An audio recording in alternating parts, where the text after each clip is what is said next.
நமஸ்தே friends. நாம இன்னைக்கு இந்த வீடியோல எதை பத்தி பார்க்க போறோம் அப்படின்னா, ஜென்ரலாவே பவர் பாயிண்டா பார்த்தோம் அப்படின்னா, நம்ம வந்து பிரசன்டேஷன் பண்றதுக்காக பவர் பாயிண்டை யூஸ் பண்ணியிருப்போம். பட் இந்த வீடியோல நம்ம என்ன பண்ண போறோம் அப்படின்னா, பவர் பாயிண்டை வச்சு நம்ம எப்படி ஒரு வீடியோ கிரியேட் பண்றது அப்படின்றத பார்க்க போறோம். வாங்க ஃப்ரெண்ட்ஸ், ஸ்ட்ரைட் வீடியோக்குள்ள போயிடலாம். ஸோ கண்டிப்பா இந்த வீடியோ உங்களுக்கு பிடிச்சிருக்கும். வீடியோக்கு லைக் பண்ண மறந்துடாதீங்க, சேனலை சப்ஸ்கிரைப் பண்ண மறந்துடாதீங்க. ஓகேங்களா?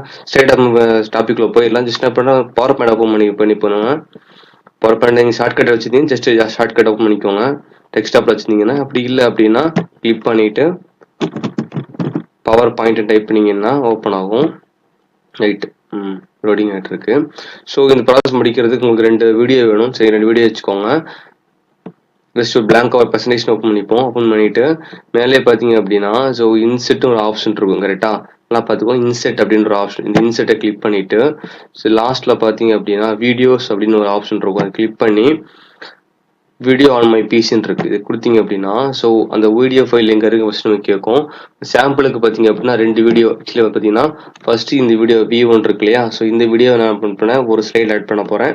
செகண்ட் வந்து இந்த V2 இருக்கு பார்த்தீங்களா, ஸோ இதை வந்து இன்னொரு ஸ்லைட் ஆட் பண்ண போகிறேன். ஃபைனலாக பார்த்தீங்க அப்படின்னா அவுட்புட் எடுக்கும்போது இந்த 2 வீடியோவும் கம்பைன் பண்ணி ஒரே வீடியோவாக இந்த ப்ரெசன்டேஷன் உங்களுக்கு எடுத்துரும். ஓகேவா? ஸோ சிம்பிளாக பண்ணிடலாம். ஃபஸ்ட்டு வீடியோ V1 நேம் பண்ணியிருக்கோம்ல, அதை செலக்ட் பண்ணிவிட்டு இன்செர்ட் கொடுத்துருவோம். ஓகே, அவ்வளோதான், இன்செர்ட் ஆயிடுச்சு. இப்போ என்ன பண்ண போகிறோம் அப்படின்னா, மேலே பார்த்தீங்க அப்படின்னா வீடியோ ஃபார்மேட்னு ஒரு ஆப்ஷன் இருக்கும். அதை சூஸ் பண்ணி நமக்கு இந்த கிராப் பண்ணி மேபி இந்த இமேஜ் டெக்ஸ்ட்டாக சேஞ்ச் ஆச்சு அப்படின்னு பார்த்துக்கலாம். ஸோ இமேஜை கிளிக் பண்ணிங்கன்னா ப்ளேபேக் அப்படின்னு ஒரு ஆப்ஷன் ஓப்பன் ஆகும். அதை கிளிக் பண்ணிவிட்டு இது மேலே இருக்கும் ஒரு ஆப்ஷன் பார்த்தீங்க அப்படின்னா, ஆக்சுவலி வந்து வீடியோ ஆப்ஷன்ஸ்க்கு மேலே இருக்கும் ஒரு ஆப்ஷனு ஸ்டார்ட், அதாவது இன் கிளிக் சீக்வன்ஸ் அப்படின்னா கிளிக் பண்ணணும் ஓப்பன் ஆகிற மாதிரி இருக்கும். ஜஸ்ட் அதாவது வந்து இந்த அதை வந்து நீங்கள் சூஸ் பண்ண வேண்டியது ஆட்டோமேட்டிக்கலி கொடுத்துருங்க. Play full screen loop until stopped. ஓகேவா? இந்த ஆப்ஷன் மட்டும் ஞாபகம் வச்சுக்கோங்க. ஜஸ்ட்டு இந்த ப்ளேபேக்கை சூஸ் பண்ணுறோம். அது கீழே இந்த வீடியோ ஆப்ஷன்ஸ் ஹெட்டிங் இருக்கு இல்லையா, அதில் போயிட்டு ஸ்டார்ட்டில் ஆட்டோமேட்டிக் கொடுத்துட்றோம். Play full screen loop until stopped. ஓகேவா? அது முடிஞ்சிருச்சு. இப்போ அதை ஒரு வீடியோவை ஒரு ப்ரெசன்டேஷனில் நம்ம ஆட் பண்ணியாச்சு. அடுத்து என்ன பண்ண போகிறோம் அப்படின்னா, இன்னொரு வீடியோ இருக்குது, இன்னொரு வீடியோவை லிங்க் பண்ண போகிறோம். போயிட்டு மறுபடியும் ஹோமில் போயிட்டீங்க அப்படின்னா இங்கே ஸ்லைட் இருக்கும், அதை நியூ ஸ்லைடை கிளிக் பண்ணுறோம். நியூ ஸ்லைடு ஓப்பன் ஆயிடுச்சா? இப்போ இதை கிளிக் பண்ணிவிட்டு ஸ்லைடுக்குள்ளே கிளிக் பண்ணுங்கள். அதுக்கு கிளிக் பண்ணோன்னா அதுக்கப்புறம் மேலே பார்த்துட்டு இன்செட் ஆப்ஷன் எனேபிள் ஆகும். இன்செட்டை கிளிக் பண்ணிவிட்டு சேம் ஃபஸ்ட்டு பண்ண அதே ப்ராசஸ் தான். இதை வீடியோ அப்படின்னு சூஸ் பண்ணிவிட்டு வீடியோ ஆன் மை பிசின்னு இருக்கும், அதை கிளிக் பண்ணுறேங்க. இப்போ அடுத்த வீடியோ கேட்கும். ஸோ இந்த V2 வீடியோவை இல்லை லிங்க் பண்ணி இன்செர்ட் பண்ணிச்சு. அவ்வளோதான். ஸோ உங்களுக்கு இந்த ஃப்ரேம் தெரியும். உங்களுக்கு எந்த ஃப்ரேம் உங்களுக்கு வேணுமோ இதுக்கு ஏற்ற மாதிரி வச்சுக்கோங்க. கரெக்டாக ஜஸ்ட் சாம்பிள் பண்ணுறதுல உங்களுக்கு வந்து ஃபுல்லாக தெரியணுன்றதுக்காக ஃபுல் ஸ்க்ரீன் வைக்கிறதில்ல. எல்லாமே நம்ம ரெடி பண்ண வீடியோ தான். ஓகேங்களா? கீழே பார்த்தீங்கன்னா அந்த வீடியோட டைம் லைன் எல்லாம் காட்டும் உங்களுக்கு. ஆக மொத்தம் பார்த்தீங்கன்னா ஃபர்ஸ்ட் ஸ்லைடில் ஒரு வீடியோ ஆட் பண்ணி வச்சிருக்கிறேன், செகண்ட் ஸ்லைடில் இன்னொரு வீடியோ ஆட் பண்ணி வச்சிருக்கேன். ஓகேவா? சிம்மில் என்ன பண்ண போகிறோம் அப்படின்னா, உங்களுக்கு அந்த வீடியோ ஜஸ்ட் நீங்கள் ப்ளே பண்ணினா உங்களுக்கு இதிலே தெரியும். ஓகேவா?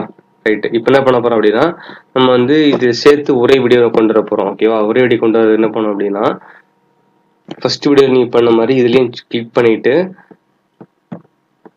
இங்கே ப்ளேபேக் ஆப்ஷன் போயிட்டு ஆட்டோமேட்டிக்கலி கொடுத்துருங்க. ப்ளே ஃபுல் ஸ்க்ரீன் கொடுத்துருங்க.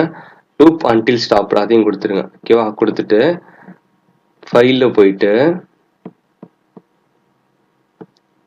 சேவ்னு இருக்கும். ஓகேவா? சேவ் கொடுங்க.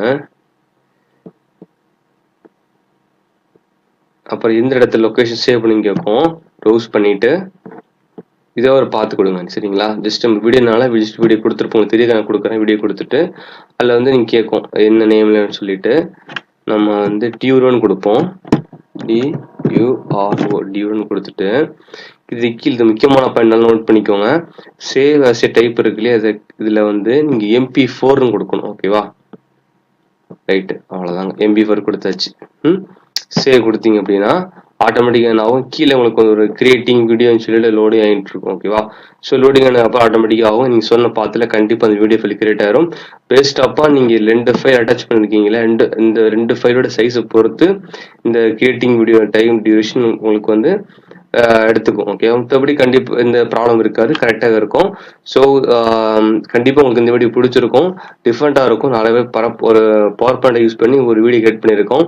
ஸோ மீன்ஸில் அதாவது ஒரு வீடியோ கம்பைன் பண்ணுற மாதிரி சிம்பிள், அவ்வளோதான் நம்ம சொல்லிட்டு போகலாம். ஓகே ஃப்ரெண்ட்ஸ், கண்டிப்பாக உங்களுக்கு பிடிச்சிருக்கும். லைக் பண்ண மறந்துடாதீங்க. இஷ்கியூ ஆல் ஃப்ரெண்ட்ஸ்.